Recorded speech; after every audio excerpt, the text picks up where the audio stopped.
आज सिरपुर कागज नगर petrol pump area में मस्जिद तायबा के पास लोग जो है मस्जिद के जिम्मेदार और तमाम कमेटी के लोग फजर की नमाज पढ़कर अपने घरों को गए हुए थे। तो सुबह 10:30 बजे के बाद से लेकर जोहर की नमाज से 1:45 बजे तक की पीरियड में जो है कुछ शरपसंद नासिर जो है मस्जिद के कंपाउंड में गुलाल और नींबूस वगैरह लाकर मस्जिद के कंपाउंड में और यहां तक के मस्जिद के मेंबर तक करीब में मस्जिद के मेंबर के गुलाल वगैरह को फेंका गया, नींबू वगैरह को फेंका गया है। तो जैसे ही इसकी इतला मौजन साहब को मिली, मौजन साहब ने हमें बताया तो फौरी हम जो है एसएचओ साहब को और डीएसपी साहब को इस बात की इतला दी। फौरी डीएसपी साहब और एसएचओ साहब मुकाम हादसे पर पहुंचे और वहां से जो भी गुलाल वगैरह फेंका गया था उसको हटा दिया गया है।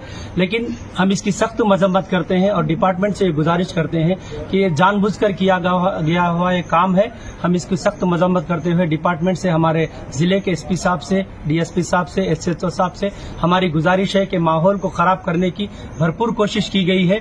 तो ये जो भी है इनके पीछे, इसके खिलाफ सख्त कार्रवाई की जाए और जो भी इसके पीछे जिम्मेदार है उन लोगों को सख्त से सख्त सजा दी जाए ताकि कागज नगर में माहौल को खराब होने से बचाएं। क्योंकि हम 2-3 साल से देख रहे हैं कई चीजें कागज नगर में हो रही है, हम डिपार्टमेंट के भी नॉलेज में ऐसी चीजों को ला रहे हैं। लेकिन आज तो हद ये हो गई कि मस्जिद के अंदर जो है गुलाल को फेंका गया, मस्जिद के मेंबर तक उस शख्स की एंट्री हुई है।